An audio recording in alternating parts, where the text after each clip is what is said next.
제가 미국에서 교회를 개척한 지 약 2년 후에 작지만 자체 예배당을 구입했을 때였습니다. 6월에 모든 계약을 마치고 7월 초에 입당하여 예배를 드리기 시작했는데 그 첫 두어 달 동안 이것저것 급하고 복잡한 일들을 거의 다 저 혼자 처리하느라고 꽤 바쁘게 지냈습니다. 교회가 건물의 새 주인이 된 까닭에 매일 온갖 종류의 우편물이 우체통을 가득 채우기 시작했는데 저는 그 뻥을 보고 대금 청구서 같은 경우만 처리하고 나머지 잡다한 광고물 우편, 미국에서 소위 정크메일, 쓰레기 편지라 불리는 것들은 따로 모아놓고 넘어갔습니다. 그러다가 8월이 되었어야 그 쌓아두었던 우편물을 정리하게 되었는데 대부분 다 정크메일 이름 그대로 쓰레기통으로 들어간 것들 뿐이었지만 그 중에 뜻밖의 우편물이 하나 있었습니다. 그래서 몽고메리 군청에서 온 편지였는데 교회가 예배당을 구입했으니 그 건물에 대한 교육세를 1년에 몇천 불씩 넣어야 하고 만약 이의가 있으면 몇 월 며칠 날까지 이의 신청을 하라는 내용이었습니다. 아차 싶어서 달력을 보았더니 그 마감일이 이미 며칠 지나 있었습니다.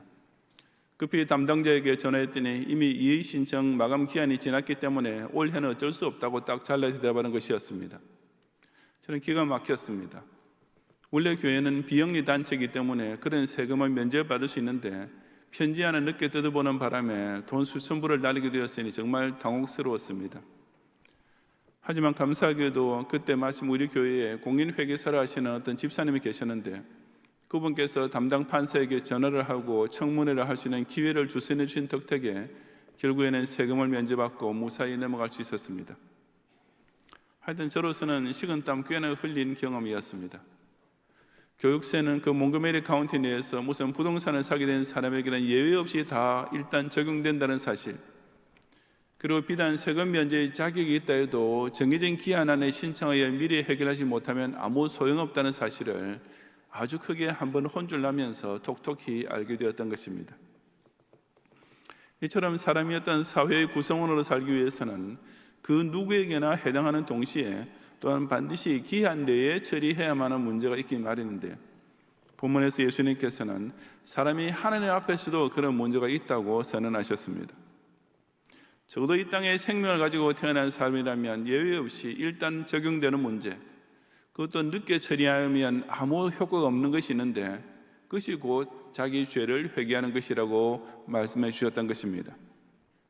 이 시간 저는 예수님의 가르침을 통해 왜 사람은 반드시 죄 문제를 필수적으로 그리고 속히 해결해야만 하는지를 함께 상고해 보고자 합니다.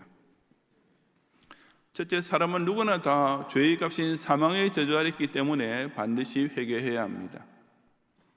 죄의 문제는 단 한 명의 예외 없이 세상 모든 사람에게 적용되는 가장 근본적인 문제인 까닭에 사람은 누구나 다 하나님 앞에서 회개해야만 한다고 예수님께서 선언하셨습니다. 본문 1절부터 5절까지 우리 중동부 SBC 운동원들이 함께 봉독하겠습니다. 시작.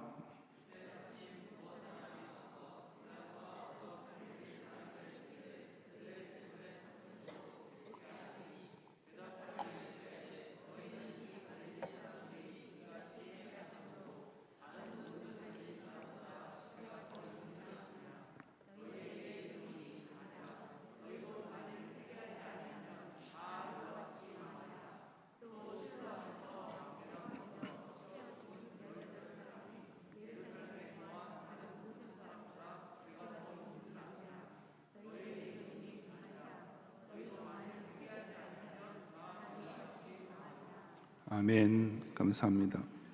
그때 마침이라고 한 것은 12장 끝에 예수님께서 사람이 하나님과 먼저 화해해야 함을 가르치고 계시던 바로 그 시점에 이 두 사람이 예수님을 찾아왔음을 가리킵니다. 그리고 그들은 빌라도가 어떤 갈릴리 사람들의 피를 그들의 제물에 섞은 일을 예수님께 알려주었습니다. 그래서 일반 역사에는 나오지 않고 성경에만 기록된 사건인 까닭에 정확하게 어떻게 생긴 일인지는 알 수 없습니다. 어쩌면 그 갈릴리 사람들이 반역죄 따위로 체포된 후 예루살렘으로 압송되어 사형을 당했는지도 모릅니다. 혹은 그들이 그저 예루살렘에 다니러 갔다가 빌라도 군병들과 하찮은 일로 시비가 벌어져 결국 그 지경을 당했을 수도 있습니다.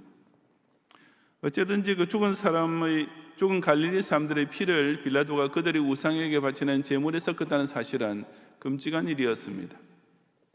그 두 사람이 예수님께 이 소식을 전한 이유는 예수님께서 빌라도 총독에 대해 분노를 터뜨리고 어떤 정치적 항쟁을 일으키게 만들자는 의도였을 것입니다. 하지만 예수님께서는 그들에게 그 갈릴리 사람들이 다른 사람들보다 특별히 죄가 더 많아서 그런 해를 당한 줄로 너희가 생각한다면 큰 오산이다 라고 뜻밖의 반응을 보이셨습니다. 예수님께서는 그 사건을 말해준 그 두 사람이 의도한 대로 정치적으로나 윤리적으로 다루지 않으시고 매우 보편적인 영적 문제에 결부시키셨던 것입니다. 사람이 어떤 재앙을 당하는 것은 그의 죄에 대한 하나님의 벌이라는 생각은 당시 유대인에게 널리 퍼져 있던 사고방식이었습니다.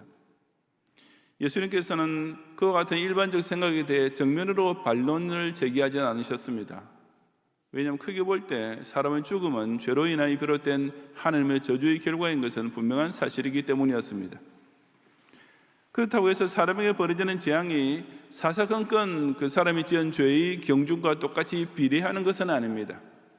그래서 예수님께서는 그 사람들이 남보다 죄가 더 많아서 그런 일을 당한 것은 아니다라고 말씀하신 것입니다. 그리고는 곧이어 너희도 만일 회개하지 아니하면 다 이와 같이 망하리라고 선언하셨습니다. 궁극적으로 사람은 자기 죄로 인하여 죽게 되어 있는 인생인 까닭에 만일 누구든지 회개하지 않으면 결국 다 멸망에 이르기란 마찬가지라고 하신 것입니다. 그래서 예수님께서는 실로암에서 망대가 무너진 사건을 또 하나 예로 드셨습니다. 예루살렘에 있던 실로암 저수지를 지키기 위해 세워졌던 망대가 우연히 무너져서 사람들이 깔려 죽었던 사건이 있었습니다. 세상 사람의 말을 빌리면 그때 죽은 18사람은 정말 재수 없는 죽음을 당했다고 할 수 있을 것입니다. 그러나 예수님께서는 그 사건 또한 마찬가지로 죄로 인하여 죽을 수밖에 없게 되어 있는 사람의 현실을 다시 한번 일깨워주는 것이라고 인용하셨습니다. 그는 이런 비단 갈릴리 사람들에게뿐 아니라 예루살렘 사람들에게뿐 아니라 언제 어디서든지 모든 사람에게 똑같이 적용될 수 있는 일임을 깨우쳐주셨던 것입니다. 사람이 죽게 되는 것은 우연이나 재수나 명운 따위 때문이 아니라 사람의 죄에 대해 하나님께서 내리시는 심판의 결과로서 모든 인생에게 단 한 사람도 예외 없이 적용되는 벌입니다. 그래서 예수님께서는 어떤 사람이 특별히 남보다 죄가 더 많아서 혹은 남보다 재수가 없어서 일찍 죽는 것이 아니라고 하신 것입니다. 일찍 죽은 사람이나 나중에 죽을 사람이나 둘 다 하나님의 마지막 심판을 통과해야 할 것은 똑같기 때문입니다. 그러므로 우리는 재수 없게 일찍 죽은 것처럼 여기는 사람이나 아직 요행이 살아있는 것처럼 보이는 사람이나 근본적으로는 둘 다 죄로 인하여 똑같이 망하게 되어 있는 인생이라는 사실을 깨달아야 합니다.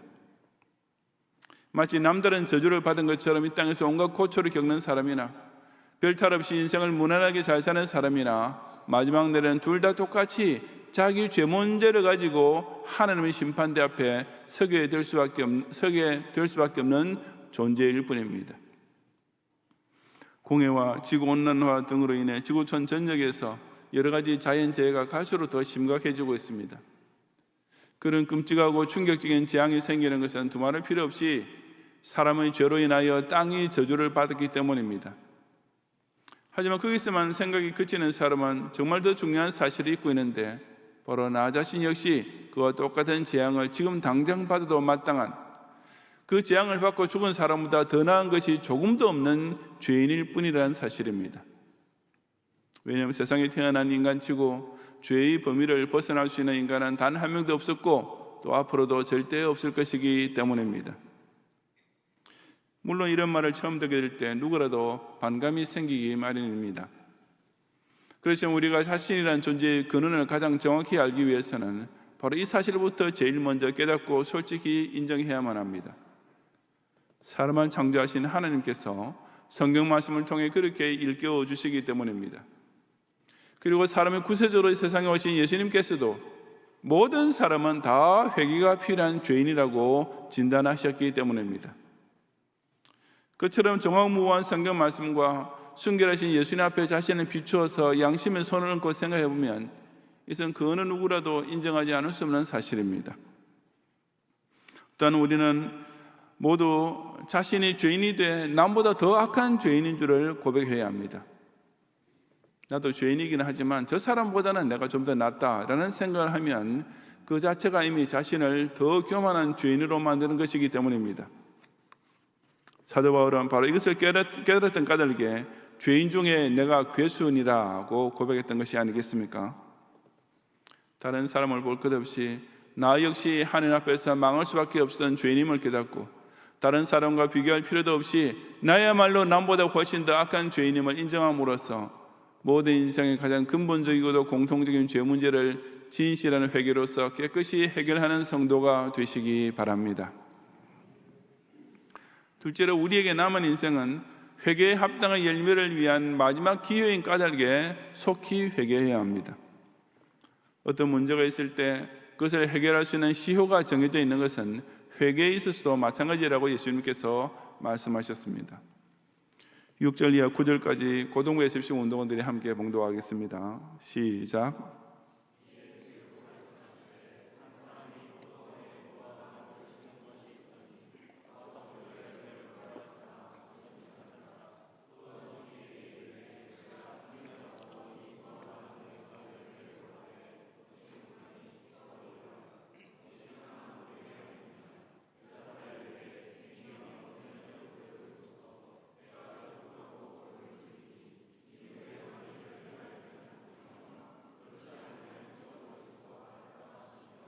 아멘. 이것은 포도원에 심긴 무화과나무의 비유입니다. 사실 포도원이란 문자 그대로 포도나무를 심는 것이므로 포도원에 무화과나무를 심는 것은 흔치 않은 일이었습니다.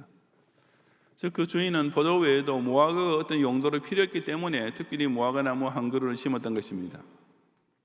물론 그 포도원은 포도나무뿐 아니라 무화과나무 역시 잘 자랄 수 있는 최상의 조건이 다 갖추어진 과수원이었으면 두말할 필요도 없습니다. 그런데 주인이 그 무화과나무의 열매를 구하였으나 얻지 못하는 큰 불상사가 일어났습니다. 그래서 주인이 내가 3년을 와서 이 무화과나무에서 열매를 구하되 라고 한 말은 무화과나무를 심은 지 3년 후라는 뜻이 아닙니다. 그래서 무화과나무가 포도원에 심기어서 몇 년 동안 뿌리를 내리고 가지를 뻗는 등 일정 기간 성장한 후에 이제 정상적으로 과실을 맺어야 할 때로부터 3년이라는 의미입니다. 포도원 주인은 올해뿐 아니라 벌써 3년째 그 마땅히 맺혀야 할 무화과의 열매를 기다려 왔으니 그것은 이미 기다려도 한참 기다려준 것이었습니다. 그런데도 여전히 그 무화과 나무에 열매가 맺히지 않자 주인은 포도원지기를 불러서 이 나무를 찍어버리라, 어찌 땅만 버리게 하겠느냐라고 명령을 내렸습니다. 그래서 조금 더 지나친 처사가 아니라 포도원 주인으로서는 아주 당연한 일이었습니다. 다른 과목을 심으면 얼마든지 열매를 맺을 수 있는 그 포도원의 소중한 공간을 차지하고 있으면서도 벌써 몇 년째 물과 비료만 낭비하고 아무 열매를 맺지 못하는 무화과나무란 주인에게 보통 손해를 끼치는 나무가 아니기 때문입니다. 물론 무화과나무로서도 그렇게 도끼에 찍혀 땔감으로 사라져 버리게 되는 것은 정말 비참한 일이었습니다. 그처럼 고급 과실을 맺는 나무가 아무데나 널리는 마른 나무까지와 다름없이 취급되는 것은 과목이란 최상급의 나무에서 최하의 가치를 가진 땔감으로 전락되는 것이기 때문이었습니다. 하지만 정상적이라면 열매를 맺어야 할 때가 벌써 3년이나 지났는데도 아무것도 생산해내지 못하고 있었으니 주인이 그렇게 찍어 불에 태워버려도 무화과나무 입장에서는 항의 따위를 전혀 할 수 없는 처지였습니다. 그런데 천만 뜻밖의 포도원지기가 무화과나무 대신 나섰습니다. 포도원지기란 그 포도원에 상주하면서 1년 365일 내내 그 안에 있는 모든 나무를 돌보는 사람입니다. 그 포도원지기는 주인의 처사가 당연하시다고 인정하면서도 금년에도 그대로 두소서라고 다시 한 번 더 기회를 달라고 간청했습니다. 그러면서 내가 두릅하고 걸음을 줄이니 라고 했는데 이 말이 그 포도원지기가 지금까지 그 무화과나무를 위해 주변의 흙을 일구어주고 걸음 주는 일을 안 했다는 의미는 결코 아닙니다.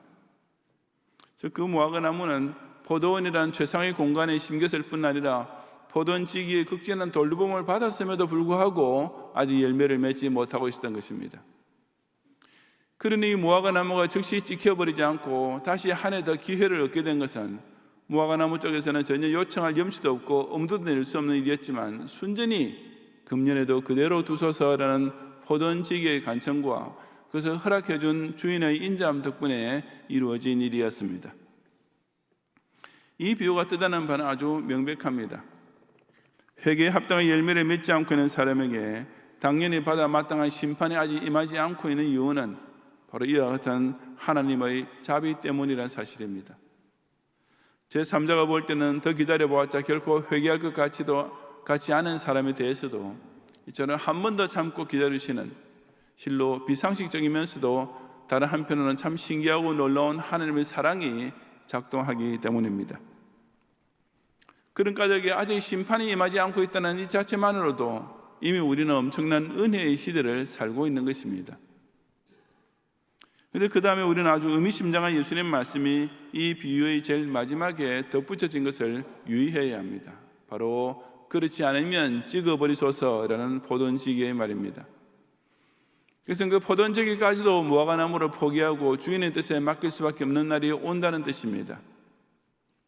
즉 지금 주인이 참아주고 있다고 해서 심판을 아주 완전히 없애버린 것은 결코 아님을 일깨우시는 말씀입니다. 그 주인이 도끼가 일단 나무에 찍히게 되면 그때는 더 이상 아무 기회도 없습니다. 다시 말해서 그런 은혜로운 새 기회가 무한정으로 계속될 수는 없는 것입니다. 그런 까닭에 그 무화과나무는 아직 그런 은혜의 기회가 주어질 동안 자신의 존망을 걸고 반드시 열매를 맺어야만 했던 것입니다. 어떤 사람이 용의자로 체포되어 법정에서 재판을 받게 될 때 피고는 스스로 자신의 죄를 인정하고 뉘우침으로써 감형이나 관대한 처분을 기대할 수 있는 제도가 있습니다.